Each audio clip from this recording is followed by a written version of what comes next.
One word, one breath, one prayer. Her hand was on the frame. She was not late.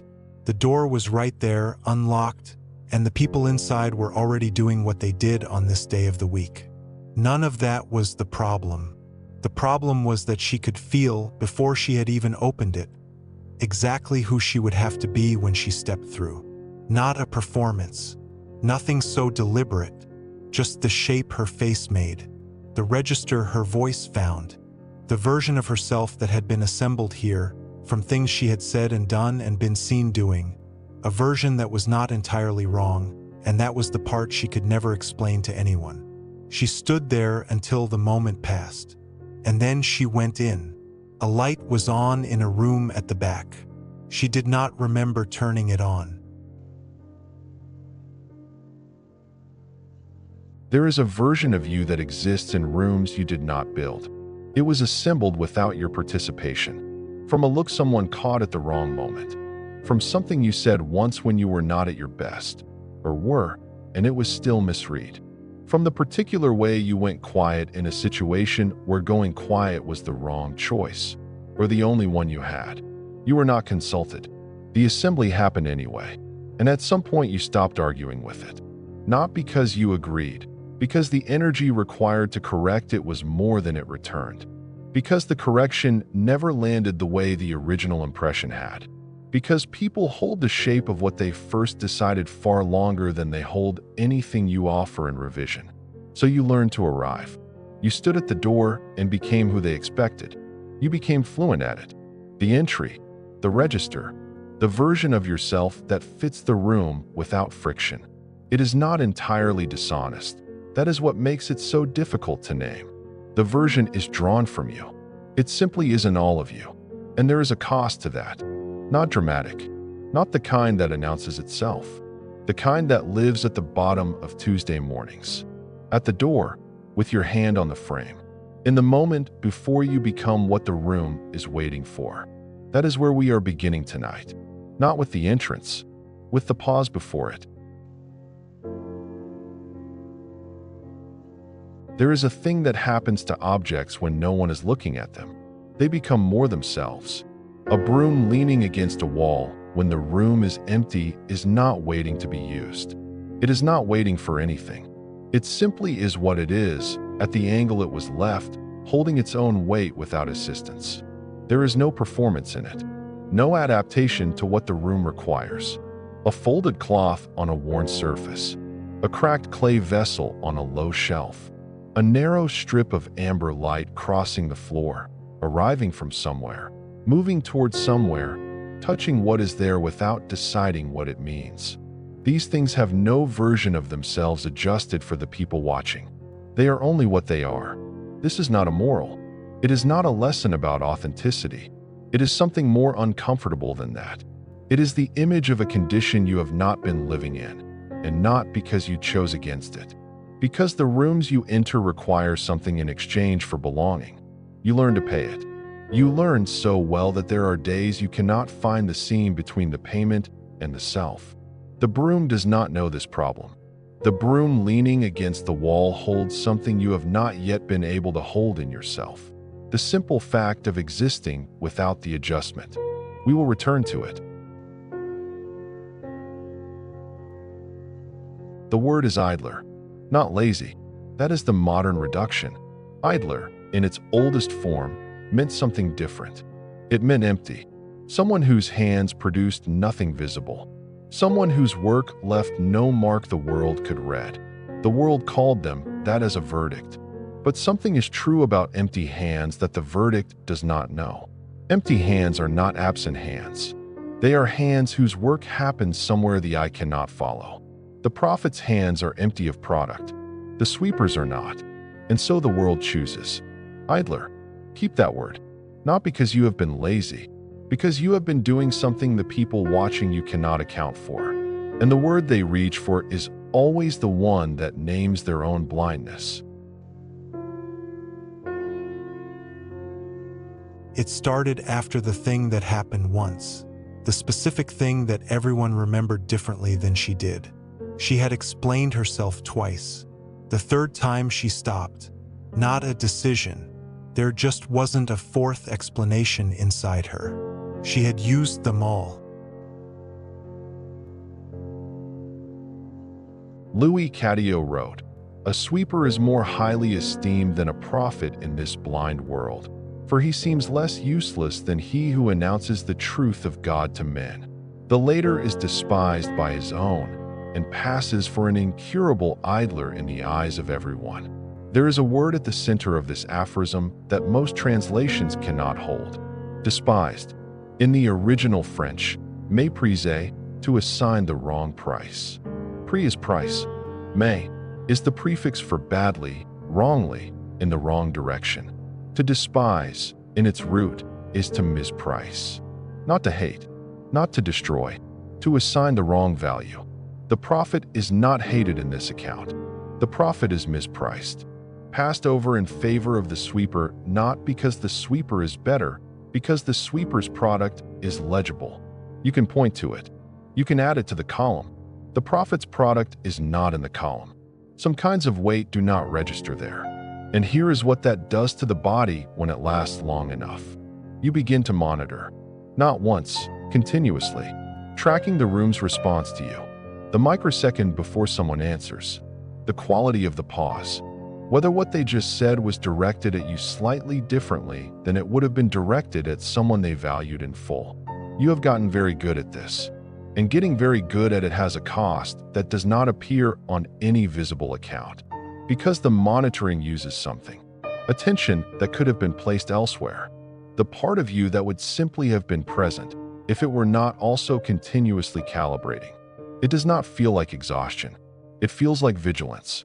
It feels like necessary preparation. But it is a kind of tiredness. Let us be precise about what this is. There is a version of you in certain rooms that is not a lie. That is the part you have never been able to argue past. If it were simply false, you could correct it. You could point to the discrepancy. You could say, "That is not who I am." But the version they have is drawn from you. It was assembled from real material. They did not fabricate it.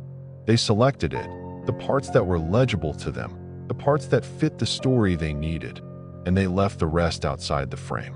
And you have been trying to figure out for some time whether what they left outside the frame is the truer part, or whether the parts they selected are more honest about you than you would like to admit.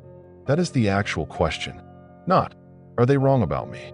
But, what if the version they cannot see is not the better version? What if it is simply the version I prefer? The prophet is not obviously admirable in this account. The prophet is despised by his own people, passes for an incurable idler in the eyes of everyone. The claim that the prophet carries something the sweeper does not is made only by the one speaking, who also admits to doubt. The prophet doubts. The prophet is uncertain. The prophet, like you, is not performing certainty. They are carrying the thing and questioning it and arriving anyway. That is the admission. And underneath it, something not yet fully said. The version you have been maintaining in those rooms. It is not only a cost, it is also a protection, because if it falls apart entirely, you do not yet know what is left. Hold that. We will come back to it. We have been close to something difficult. We will stay with it, but we are going to stay with it differently now. Not by turning it over, by putting it down for a moment, letting the body settle. Slow the breath. Let the chair take your weight. Let the floor hold the chair. We are going to stay here for a while, not to escape what we named, but to let it drop below the level of argument, to the level where it simply is. The color at this level is the yellow-brown of old grain, warm without shine, the color of something that has been kept a long time and is still good. Let it reach the back of the eyes. Breathe. Nothing is required here. The broom is leaning against the wall. The cloth is folded. The vessel sits on its shelf. The light has passed. It is somewhere else now, but what it touched is still here. We are here. Let the edges between yourself and the field become less clear, not dissolving into nothing, dissolving into the long field of every person who has stood at a threshold holding a version of themselves they did not choose. There have been many such people. We become part of that. Breathe. Lose the edge. The color shifts. Warm russet, the red of old clay, of iron in the soil. Breathe.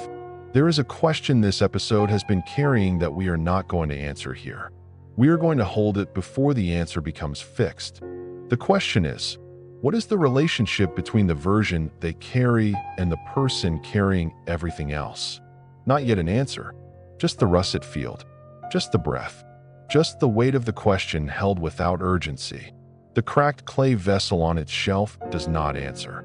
It holds what is placed inside it, the question the same way it holds anything else, completely, without requiring the contents to resolve. We become part of that patience. Breathe. Warmer now. Orange. The color of something that has been burning long enough to stop needing tending. This is the level of the feeling itself, not the thought about the feeling, not the analysis. The feeling, held here, at the level where it was formed before it became language.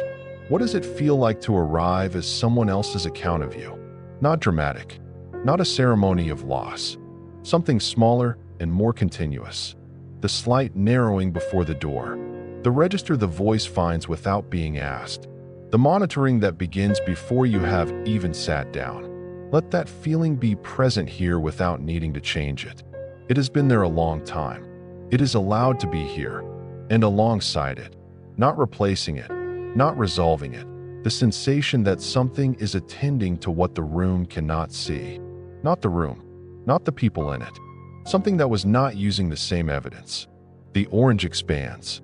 We are inside the feeling, and we are losing the edge of it simultaneously. That is the dissolving. Breathe. Purple, the end of the visible spectrum.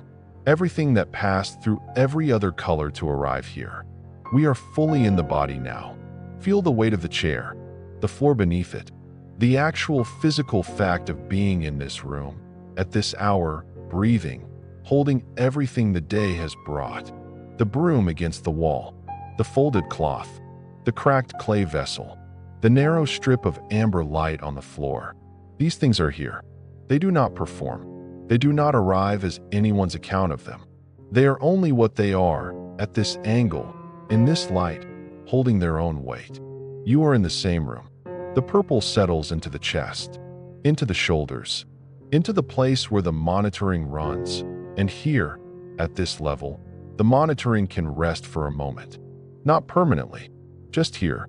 The crack in the vessel is not the vessel's failure. It is where the vessel was tested.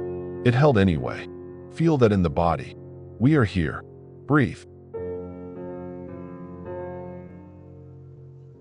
We stay. Nothing is required here. No arrival. No conclusion. The room holds its objects. The breath holds its rhythm, slower now than when we began. Let it slow further.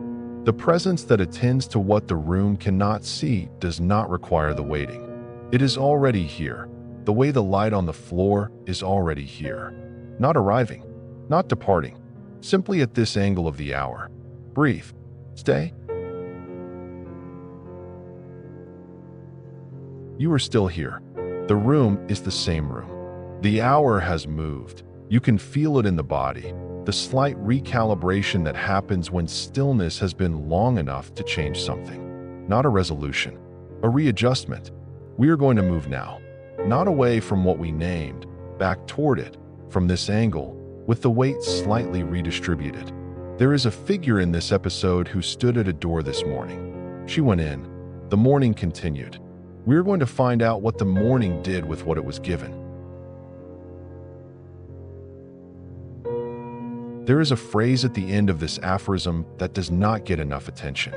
Attentive and hidden Lord. Not attentive or hidden. Both. At the same time. Attentive and hidden, not as contradiction. As description of where the attention goes. To the weakness. To the mire. To the version of you that the room cannot hold and the accounting cannot record. hidden from the instruments the room uses to measure, attentive to what those instruments cannot reach. And here is the quiet law underneath that. As the outer conceals, so the inner is attended to. As the sweeper is praised and the prophet is passed over, so the measure being used is not the only measure. The accounting the room is running is not the only accounting. There is another column. You have not been able to see it. That does not mean it is empty. You have been living inside the outer layer, the one the room uses, the one assembled from visible product, from legible result. The aphorism is asking you to consider that there is another layer operating simultaneously, that what you are carrying, the doubt, the monitoring, the weight of the version you did not choose, is exactly where the other column's attention goes. Not in spite of the weakness, through the weakness, because the weakness is precisely where the hidden attention is placed. Here is what you have not said, not to anyone in the room, not even in the quiet of a morning like this one. The version they carry, the one assembled from the thing that happened once, the one you have been maintaining, you have been protecting it, not them, the version. Because if the version falls apart entirely, you do not know what is left. The version is built from you. Dismantling it might dismantle more than you intended. So you have maintained something you did not choose, because the alternative felt like losing the floor.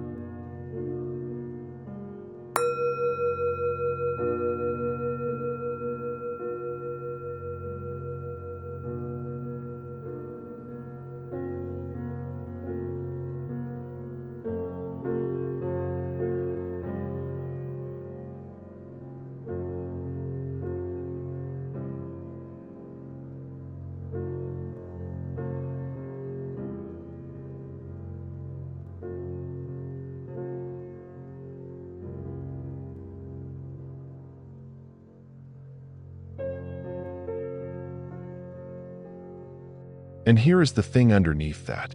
There is a part of you, small, not always accessible, that is not the version, that existed before the thing that happened once, that has continued to exist in the rooms where the version is not required. You know what it does. You know what it sounds like when it speaks without the register adjustment. You know the quality of attention it brings to the things that matter to it. The room has never been introduced to this. And somewhere in that gap, between the version in the room and the person in the rooms where no version is required, there is something you have been quietly mourning, not loudly, at the bottom of Tuesday mornings.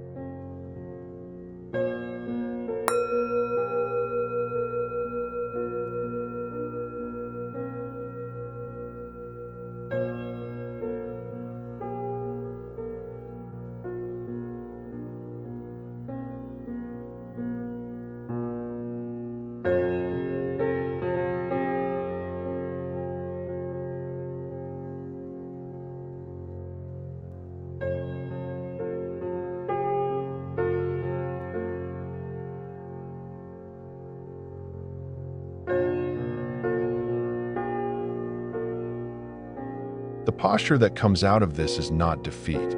It is not resolution either. This is not the moment where the fracture heals. The posture is, you are still here. After the thing that happened once. After the explanations ran out. After you learned the register. After the monitoring became so familiar, you stopped noticing it was running. You stood at the door this morning, and you could not make yourself step through as the person they were expecting. You stood there anyway. And then you went in anyway. That is someone who has been carrying a great deal for a long time and is still, this morning, showing up.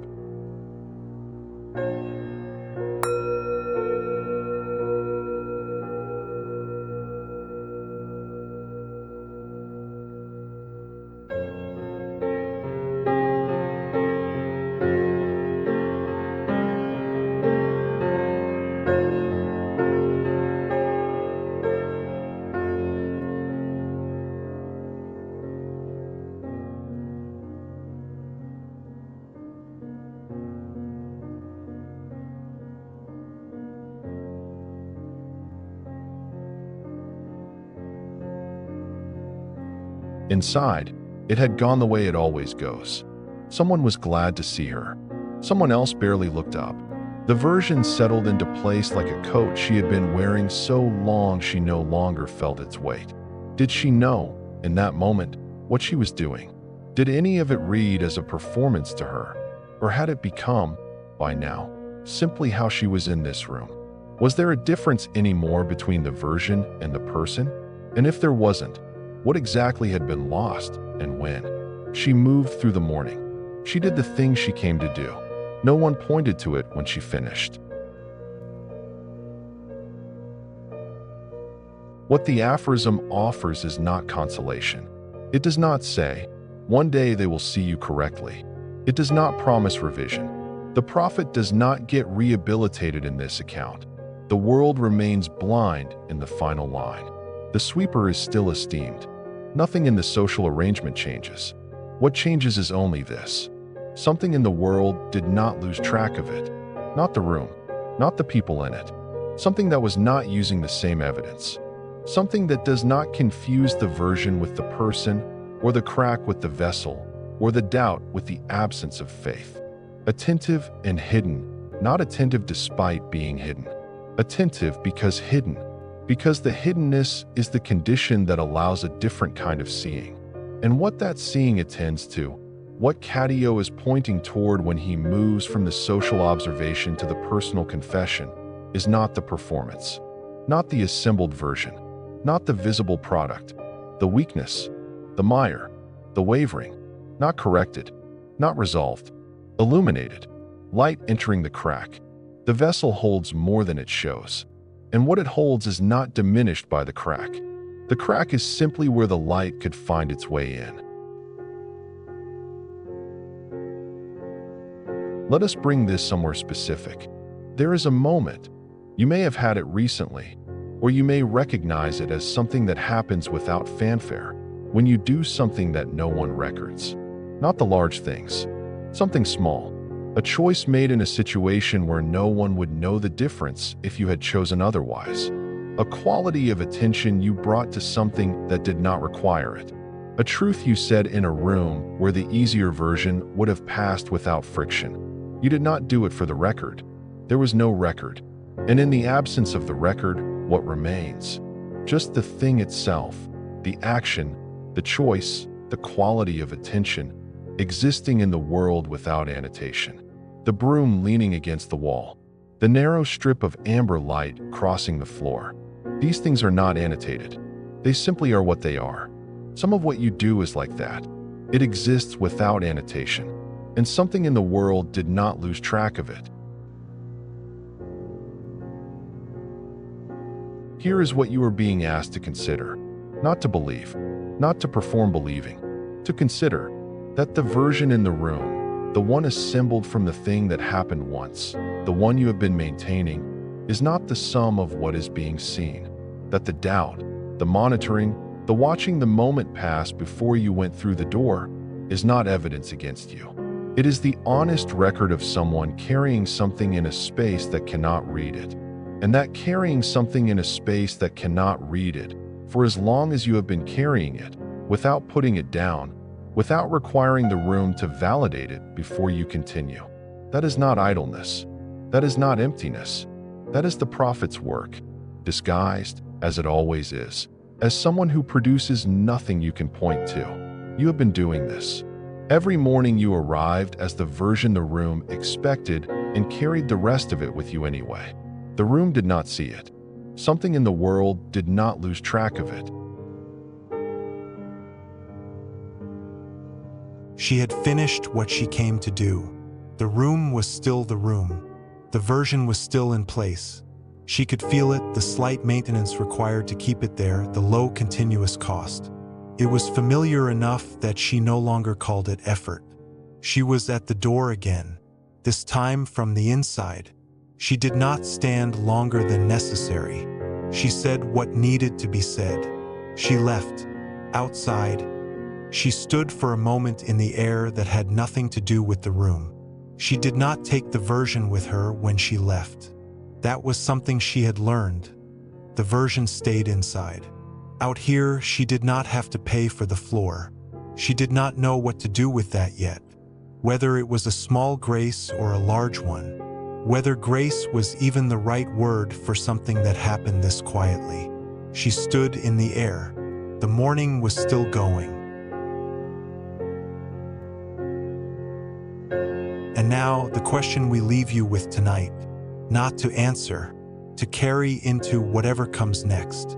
You stood at the door and became who they expected. What would it change? Not in the room, not in them, but in you, if you allowed the possibility that the part you carried with you was the part being seen most clearly.